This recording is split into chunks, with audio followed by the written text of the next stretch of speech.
Este dato está borrado de la versión oficial. Diciembre de 1972. Coordenadas 66 grados sur, 140 grados este. Jacques Cousteau no estaba allí para filmar un documental de naturaleza. Estaba rastreando una anomalía térmica que la inteligencia francesa había detectado desde satélites militares. El Calypso, un barco que todos creíamos destinado a la ciencia, llevaba en su bodega tecnología que oficialmente no existía en los años 70. Detectó a 600 metros de profundidad algo a 12 grados de temperatura, algo constante que no era fruto de una actividad sísmica. El técnico Michel Delon fue el primero en dar la voz de alarma. El sonar no estaba dibujando el lecho marino, estaba dibujando una estructura, una masa geométrica de 200 metros de largo, nivelada con una precisión que hoy solo conseguimos con láser. Un bloque de piedra del tamaño de un edificio de 4 plantas a 600 metros de profundidad, en una zona donde la geología dice que solo hay roca volcánica. Pero esto no era piedra volcánica. Los sensores indicaban ángulos de 90 grados perfectos. La naturaleza no construye bordes perfectos bajo el océano. Cousteau ordenó bajar el batiscafo de inmediato. Quería ver qué había allí abajo antes de que el clima antártico le cerrara la ventana. A 600 metros, la presión es capaz de aplastar un submarino convencional, pero Cousteau bajó. Sus focos iluminaron una pared pulida, brillante, sin un solo rastro de óxido ni de vida marina. Nada de algas, nada de sedimentos acumulados durante milenios. Era como si la estructura tuviera un sistema de autolimpieza física. Encontraron una entrada, un pasaje rectangular de 4 metros de ancho que se hundía en la oscuridad total. Dentro de ese corredor, el aire del batiscafo se volvió denso. No era solo la presión, era una carga electromagnética que hacía que el corazón latiera más deprisa. Michel Delon, técnico especialista, empezó a grabar símbolos en las paredes. No eran jeroglíficos, eran esquemas. Circuitos grabados directamente en la roca que parecían un mapa de algo mucho más grande. Entonces ocurrió el desastre técnico. El brazo mecánico del batiscafo tocó un cilindro de metal oscuro. En ese segundo, los sensores magnéticos del Calypso en la superficie reventaron. Fue un pulso de energía masivo. Tuvieron que sacar el batiscafo a toda prisa, en una maniobra de emergencia que casi le cuesta la vida a la tripulación. Al abrir la escotilla en la superficie, el panorama no era el de una expedición científica. Un destructor de la Marina de los Estados Unidos estaba a menos de 500 metros, con los cañones apuntando directamente al puente de mando del Calypso. El coronel James Harrison subió a bordo sin pedir permiso. No hubo saludos, solo una orden seca de confiscación inmediata bajo ley marcial de aguas restringidas. Cousteau, el hombre que el mundo admiraba, tuvo que ver cómo le quitaban el cilindro metálico y la mitad de sus grabaciones originales. Cousteau guardó una copia de los negativos en el compartimento más sucio del motor del barco. Ese es el material que hoy ha ido saliendo a la luz. Dale al botón de suscripción ahora si no quieres que este expediente desaparezca antes de que terminemos. Estamos a nada de los 1000 suscriptores. La frecuencia está abierta. Cousteau salió de la Antártida con una obsesión que no le contó a nadie. Entendió que lo que vio en el Polo Sur no era un caso aislado, era parte de una red. Por eso, en 1968, 4 años antes del incidente antártico, ya estaba moviendo hilos para una expedición que nadie entendió en su momento. Lago Titicaca, Perú y Bolivia, 3.800 metros de altura. ¿Qué hace el oceanógrafo más famoso del mundo gastando millones para subir 2 minisubmarinos en un tren por los Andes para meterlos en un lago de montaña?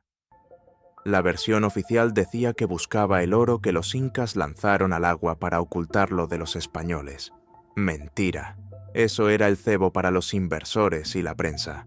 Cousteau iba a buscar la puerta de los dioses, bajo el agua.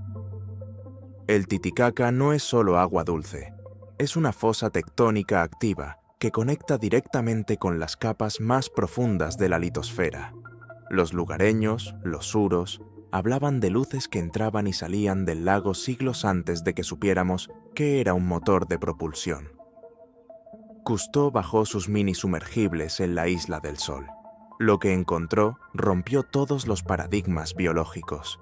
Encontraron a la Telmatobius culeus, una rana gigante que respira por la piel.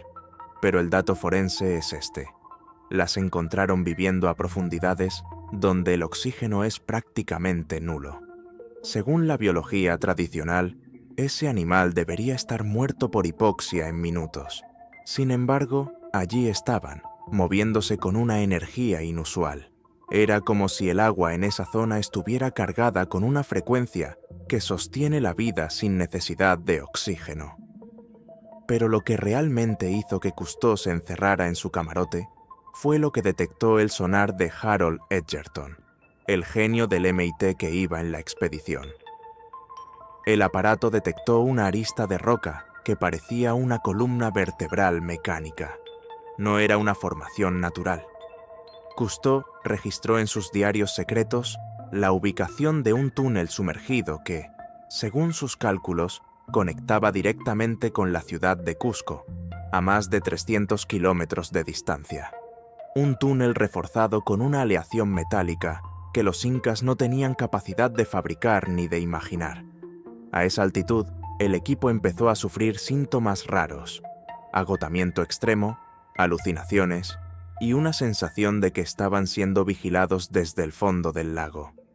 Los hidrófonos captaron una señal inteligente, rítmica, de baja frecuencia. Una señal que parecía responder a los motores de los submarinos de Cousteau. Cuando salió del agua, Cousteau le dijo a los periodistas con una sonrisa falsa: «No hay oro, solo hemos encontrado ranas y trozos de vasijas».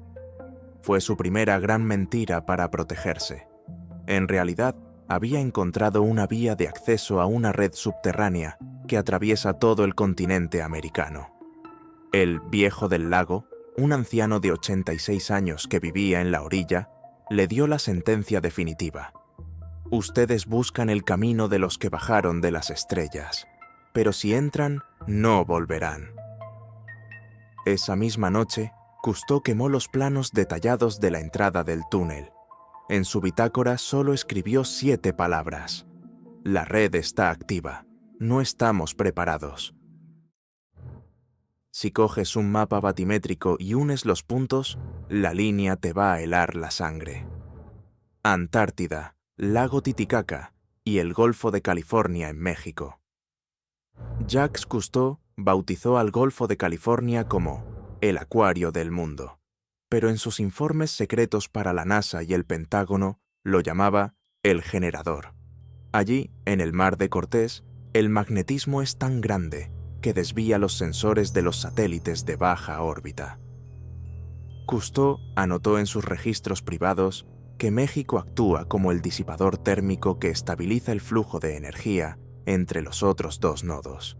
Si uno de estos puntos falla, el campo magnético global entra en fase de colapso. Bajo las placas tectónicas de México, Cousteau detectó las mismas anomalías magnéticas que había visto en la Antártida en el 72, la misma firma energética, la misma tecnología que lleva allí enterrada 12.000 años. No estamos hablando de simples ruinas de una civilización que se extinguió por un terremoto. Estamos hablando de bases operativas activas que controlan la estabilidad del campo magnético de la Tierra. Cousteau no era un explorador libre. En 1959 firmó un pacto de silencio con las 5 potencias mundiales. El protocolo era estricto. Cualquier hallazgo que cuestionara el origen de la humanidad o la soberanía tecnológica de las naciones debía ser borrado de inmediato del registro público.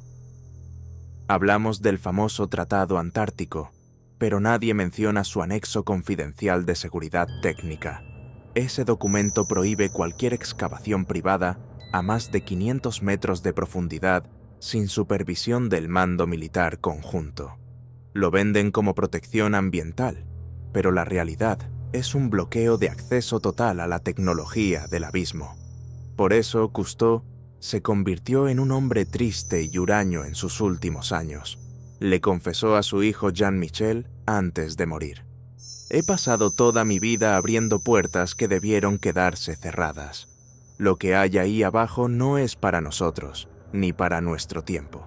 El famoso sobre que dejó sellado custodiado por notario, con órdenes de no abrirse hasta el año 2035. ¿Por qué esa fecha? Porque Cousteau calculó que para entonces el deshielo de la Antártida ya no permitiría ocultar más la red. Estamos a menos de 10 años de que el expediente 2035 termine con la historia oficial y deje a la vista lo que hay a 600 metros de profundidad. Recientemente, presidentes de las potencias mundiales y líderes religiosos viajaron al Polo Sur sin ninguna agenda clara. No van a ver pingüinos, van a asegurar el acceso a la red antes de que el hielo termine de retirarse por completo. Jacques Cousteau fue el primer auditor de una realidad que nos pertenece a todos, pero que nos han ocultado para que no entremos en un pánico masivo que destruiría el sistema económico actual.